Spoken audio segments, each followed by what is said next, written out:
muchas gracias por acompañarnos. Don Julián Roa, bienvenido a Acento TV y a partir de ahora. Saludos, Gustavo. Bueno, para mí es un privilegio. Venir a Acento me llena de satisfacción. Realmente. Muchas gracias, muchas gracias. Bueno, vamos a empezar por la parte del Partido de la Liberación Dominicana.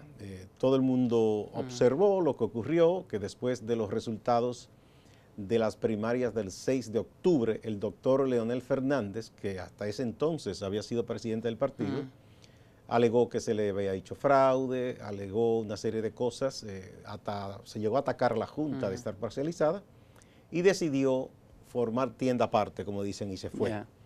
Eso, quieras o no, ya ustedes sabrán que tienen los datos precisos, qué porcentaje de dirigente o de militante le acompaña al doctor Fernández, pero quieras o no, eso impacta a un partido cuando ocurre, por mínimo que sea el número de personas que se vaya. ¿Qué está haciendo el PLD en estos momentos para, digamos, hacer un trabajo de reestructuración? Mire, el Partido de la Liberación Dominicana y otros partidos celebraron un proceso de elección interna, unas primarias abiertas para la escogencia de los candidatos a cargos electivos, tanto a nivel municipal como a nivel congresual y presidencial. En el caso de lo presidencial, el presidente Fernández fue uno de los candidatos, él junto a Gonzalo Castillo, él es ministro de Obras Públicas. La verdad es que el 6 de octubre el presidente Fernández perdió las primarias, eso es innegable. También compitieron Melanio Paredes y doña Marisa, ¿verdad? Sí, perdón, tienes razón, sí. Pero eran las dos figuras cimeras de ese entonces. Con los resultados de la Junta Central Electoral, que usted podrá decir hubo quizá algunas pequeñas dificultades, como todos los procesos humanos, pero fue un proceso diáfano realmente, en sentido general. De hecho, las acusaciones que se han hecho no han podido ser probadas. La gran víctima de todos esos reclamos ha sido la propia Junta Central Electoral. Porque aunque él como que corrigió en el último discurso, ya como que le pasó la mano a la Junta. Sí, pero fue un proceso organizado por la Junta Central Electoral, no por el Partido de la Liberación Dominicana. Por lo tanto, el árbitro, que no tenía un interés marcado ni en un candidato ni en otro, dijo quién ganó las primarias. Sorprendentemente, por lo menos para algunos de los que somos viejos militantes en el PLD, el presidente Fernández decidió formar tienda aparte, irse del partido. Es un discurso un poco agresivo, si se quiere, porque después de una militancia de más de 40 años, creo que el trato a los compañeros no fue el mejor. Pero fue una decisión del presidente Fernández, al cual nosotros admiramos y siempre hemos valorado. Y lo defendieron siempre. Totalmente. Sí. De hecho, el PLD tuvo el privilegio de tener al presidente Fernández en 3 periodos, pero el presidente Fernández tuvo el privilegio de recibir el respaldo del PLD durante esos 3 periodos, hay que decirlo. Más un periodo breve, usted recordará que el presidente Fernández fue el candidato a la vicepresidencia. Con Juan Bosch. Con el profesor Juan Bosch. O sea, en uno y otro lado hay un agradecimiento y tiene que haber un agradecimiento. El presidente Fernández decidió formar tienda aparte y algunos compañeros decidieron seguir sus pasos. ¿Cómo ha quedado el PLD después de ese proceso? El PLD se ha recompuesto. Primero, no fue un proceso muy traumático. Yo le podría decir que los que han salido del PLD no llega a un 10% de la militancia. Llega a 10%. No.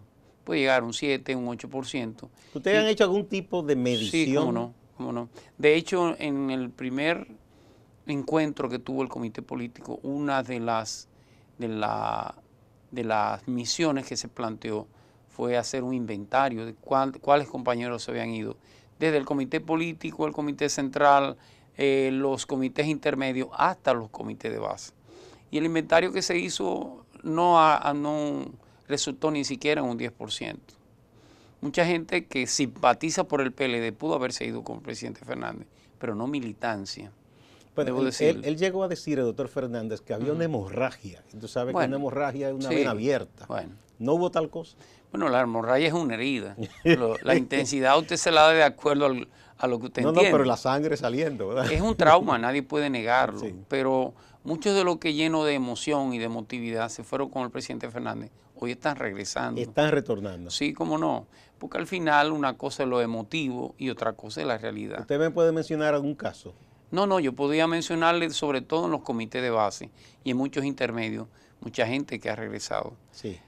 Hay que diferenciar dos cosas. Muchas veces fueron discursos y cuando al final en ese inventario de que yo le hablo, usted llamaba al compañero y le decía, ¿te va del partido? Y decía, no, a mí me gusta el presidente Fernández, pero yo no puedo abandonar 40 años. Yo no puedo dejar 30 años que tengo en el PLD. Entonces a veces el sentimiento pudo haber estado con el presidente Fernández. Y como dijo inclusive el propio presidente Danilo Medina, el que esté dudoso, el que quiera irse, déjalo que se vaya. Pero el que esté dudoso, el que esté pensativo, llámelo, atráigalo, explíquele. Y eso se hizo realmente.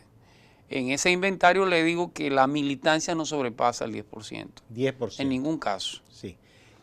Hoy escuché también a don Reinaldo Pared que habló de eso, aunque el profesor Gutiérrez Félix fue más duro y dijo que 500 personas nada. En su estilo. No me atrevo a ser tan categórico, pero el PLD tiene, la característica del PLD no es parecida a ningún partido. Aunque es ver cierto que... ¿En qué sentido? Se ha convertido en un partido clientelar, un partido de masas. El PLD se formó sobre la base de una dirigencia que hizo grandes sacrificios. Ser miembro del PLD a veces era más difícil que hacer una profesión. ¿Usted lo sabía? Sí, había gente que duraba 7 años siendo circulista. Sí, porque habían unas tareas que había que cumplir. Exacto. Y unas lecturas, unos estudios que hacer. Y una militancia, hacer servicio en una casa nacional. ¿Qué tiempo tiene usted, don Julián, en el PLD? Bueno, yo estoy en el PLD del 86, exactamente. Sí. Ya usted sabrá. La mayoría de los amigos que conozco ya tienen 20, 30 años. Entonces, abandonar esa estructura. Mis hijos no conocen otro partido que el PLD. Sí. Y entonces abandonar eso por una posición que a mí me luce, que el presidente Fernández tiene todo el derecho, pero me parece que es muy emotiva. Y al final creo que va a afectar la imagen. Y la emotividad y la impronta política histórica no combinan mucho. La emotividad y la política. A veces en los procesos políticos hay que aprender a ganar y a perder. Yo he sido regidor en 2 ocasiones y he sido candidato. En unas he ganado, en otras he perdido. Pero cuando pierdo me sumo al proceso. Porque de una manera u otra es lo único que me permite cuando quiera volver a aspirar a otra posición, tener el aval de que no abandonen los compañeros cuando lo necesitaban. Sí. Yo creo que el PLD está unificado en torno a la candidatura de Gonzalo Castillo, que en este caso, que va a ser el próximo presidente, seguro. Ahí ahora mismo hay un sentimiento de cambio, y vuelvo al tema de lo emotivo. Cuando usted analiza realmente cuál ha sido la impronta de los gobiernos del propio presidente Fernández, que hay que decir que fueron gobiernos buenos y positivos, como todo en la vida, con luces y sombras. Y estos 2 gobiernos del presidente Danilo han sido muy buenos, igualmente con luces y sombras. Pero el PLD ha dejado una impronta nacional. ¿Ustedes piensan que tienen la fortaleza para poder ganar en una primera vuelta, como han ganado? Sí, cómo no. El PLD, con excepción del 96, que el presidente Fernández recibió el apoyo de Joaquín Balaguer, en todos los procesos del 2004 hacia acá ha ganado en primera vuelta. Y será así de nuevo. Inclusive estando en la oposición. ¿Qué les da a ustedes esa seguridad, esa percepción de esa seguridad de que podrían ganar en primera vuelta? El trabajo. El trabajo. Seguro. Y lo que algunos dicen... El trabajo político. Y la impronta, por supuesto, algunos del dicen gobierno. Que con la irrupción del presidente Fernández, con una organización nueva, pero fundamentada sobre una que existía, que era el PTD, aunque no era un partido grande, que se divide en 3, básicamente, la competencia electoral, que hemos vuelto al tripartidismo. Algunos no están de acuerdo, como la doctora Rosario Pinal, que estuvo aquí conmigo. Ella dice que no, que ella no ve posibilidad que Leonel irrumpa como una tercera fuerza. Claro. Pero otros dicen que sí, y que eso hará, que se quiera o no, el caudal tradicional PLDista, una parte se irá con Leonel Fernández y la otra se queda en el PLD. Mire, y quizá cometa no quiero ser imprudente, el presidente Fernández es un sentimiento para muchos, positivo, para unos positivo, para otros negativo, como es normal. Todo el que gobierna tiene quien lo admira y quien no lo... Cosecha lealtades y enemistades. Correctamente, pero es un sentimiento, no es una estructura. La política partidaria se hace sobre la base del trabajo diario, del día a día, de la dedicación hora hombre al trabajo político. Esa maquinaria del PLD, de la cual el presidente Fernández fue uno de los responsables de esa construcción, está intacta y va a trabajar para ganar las elecciones, no solamente de mayo, sino inclusive las elecciones en febrero. Yo le puedo vaticinar, y no quiero lucir exagerado, que usted va a tener en febrero el mapa del país morado, el mapa municipal. La mayoría de las alcaldías la gana el PLD. Pese a esa coalición que se ha hecho en la oposición, muy abigarrada, por cierto. Bueno, pero a veces hay alianzas que no benefician, perjudican. Hay una unicidad en esas alianzas. Hay una especie de integración de intereses, pero todos son diferentes. Bueno, la meta es quitarle al PLD la mayoría en los municipios y en el Congreso. Esa es su razón de ser. Pero la praxis, la manera de actuar nunca va a ser consona, porque son criterios distintos. A mí me gustaría saber cuál sería el criterio planteado entre la Fuerza Nacional Progresista en el tema de la nacionalidad y Luis Abinader, o el tema del aborto de Fidel Santana con Vincho Castillo, o muchos temas disímiles, que cada quien tiene su visión de la realidad. Son ideologías diferentes. Exacto. Una no se impone a la otra, ni quiero decir que una sea superior a la otra, son distintas. Usted tiene un ejemplo sencillo, el Congreso. El Congreso ha tenido 2 intentos por evitar que algunos de los proyectos que ha planteado el gobierno no pasen. ¿Cuál ha sido el resultado? El resultado es que ellos mismos tienen una diversidad de criterios totalmente distintos. Y cuando pasan los proyectos, uno termina echándole la culpa al otro. Sencillamente son intereses distintos. Hay un interés común, pero ese interés común no es lo suficientemente fuerte para romper esa estructura partidaria del PLD. Además de que, le repito, no solamente es la cantidad de hora hombre, es una impronta de trabajo del propio gobierno. ¿Quién va a decir que la aplicación del 4% no ha sido positiva? Usted podrá encontrar errores y fallas, como es normal, o que la construcción de 22,000 aulas nuevas no ha sido positiva. Esa fue una lucha de la sociedad dominicana. Total, pero es una aplicación. Si hay que mejorar, se mejora, pero eso no se puede echar hacia atrás. Exactamente. No. O el tema del desayuno, de las tandas extendidas. Usted y yo que tenemos más de 40 años, ¿no verdad? Yo tengo un poquito más de ahí. Poquito, yo también. ¿Cuándo se imaginaba usted que iba un muchacho iba a entrar a las 8 de la mañana y iba a salir a las 4 de la tarde? Uno siempre esas cosas las oía de Japón y otros países. Pero usted no se lo imaginaba. No, eso ha sido Esa es una realidad. Y eso da en la cara. Usted podrá llevarle el discurso a la población, pero cuando la población sabe que su hijo, 3 hijos que tiene desayuno, comida, almuerzo y sale a las 4 de la tarde, es otra realidad. El caso, Julián, que ha sido quizá uno de los hándicaps del PLD y que a quienes conocimos el PLD como era antes, en principio nos espantó mucho porque uno no esperaba eso, que se han dado casos reales de escándalo, de funcionarios que se han pasado de contento, que se han enriquecido. Esa es una parte, digamos, ustedes habló luces y sombras, una de las sombras. Sí. ¿Cómo piensan ustedes, porque en la campaña se dan esos debates y esas cosas, de hecho se está planteando un debate entre candidatos, enfrentar ese tipo de ataques? Mire, hablamos de luces y sombras. Yo creo que en el tema de la transparencia y la corrupción, algunos funcionarios no han hecho lo que han tenido que hacer, es innegable. A veces un ejercicio dilatado del poder hace que mucha gente pierda la perspectiva de la realidad y entiende que nació para esa posición y que su cédula tiene la posición inscrita, y eso es parte, no de las condiciones del PLD, de la condición humana y sobre todo del latino. Los latinos a veces no entendemos que vamos a las posiciones públicas a servirle al otro, fundamentalmente. Yo creo que un próximo gobierno de Gonzalo Castillo va a tener necesariamente que demostrar más transparencia. No es que significa que el presidente Danilo Medina no lo ha hecho. Fíjate que la mayoría de los escándalos que se presentan no han sido de la gestión de Danilo Medina, inclusive. El caso más simbólico es el caso de Odebrecht.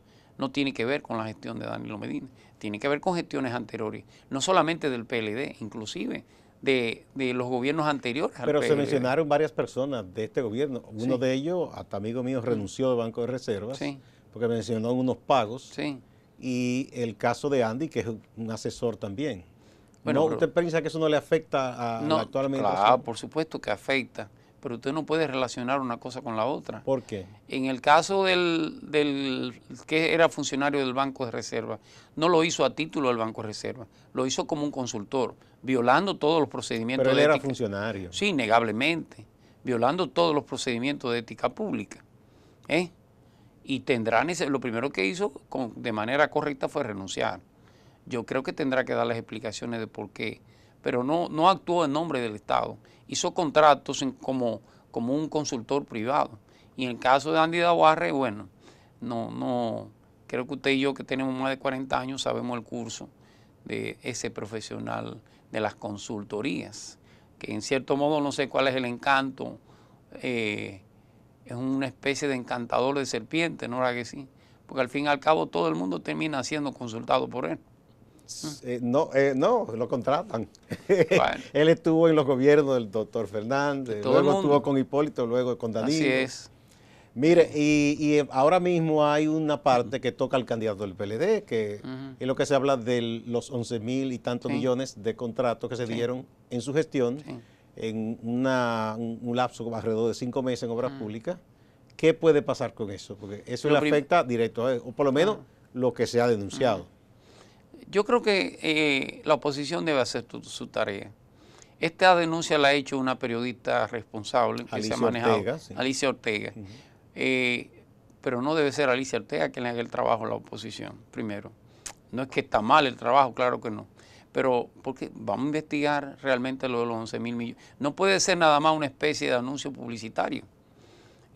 Yo vi el propio informe y está hablando de 37 empresas. ¿Cuántas empresas de asfaltado tenía el presidente Fernández? 4. ¿Cuánto tenía Hipólito Mejía? 2. ¿Dónde ha habido mayor apertura? No, lo que pasa, por lo que yo he visto, don Julián, es que esa es la denuncia. Yo no estoy diciendo que es palabra de Dios y eso debería... Claro. Que hay algunas de las empresas que están vinculadas al propio Gonzalo Castillo. Y esa es una parte que yo creo que él debe tener interés en aclarar. Pero le repito, más que aclarar, que él posiblemente usted dirá, bueno, nadie se autoincrimina. La oposición debe investigarla. Bueno, puede hacerlo. Guido Gómez Mazara ya anunció que va a someter una querella precisamente sobre ese tema en la PECA. Pero sigue siendo parte del denuncismo. La oposición tiene los mecanismos, como lo hizo la propia periodista, para determinar si hubo dolo, si hubo corrupción y hacer un sometimiento No, porque formal. eso es lo que él va a hacer. Él va a poner la denuncia querella para proceder judicialmente. Pero para que lo investigue, si en este caso el Ministerio Público encontrara que no existe ningún tipo, que no existe violación a lo que es la ley 340, sencillamente se va a quedar como es parte de ocultar evidencia. Yo lo que quiero dejarle dicho es que el denunciar no siempre da los votos necesarios. Yo creo que la oposición, y lo encuentro correcto si lo hiciera, debe hacer las investigaciones que tenga que hacer y llevar las cosas a las últimas consecuencias, en todo caso. Lo que no puede ser un denuncismo permanente. El PLD que usted y yo conocimos, usted adentro y yo desde afuera, tuve profesores PLDistas. Sí. Por ejemplo, hizo los álbumes de la corrupción, que denunciaba la auditoría visual de los funcionarios. Si veía que habían comprado un carro grande, que se mudaron de apartamento, entonces lo colocaba en ese periódico. O sea, fue incluso parte de histórico del crecimiento del PLD combatir la corrupción. Claro. Entonces no está mal que la oposición, no, si ve algo que entiende que es irregular, lo denuncie. Lo que digo es que debe dar otro paso. Claro que sí. Eso es redituable en términos de votación.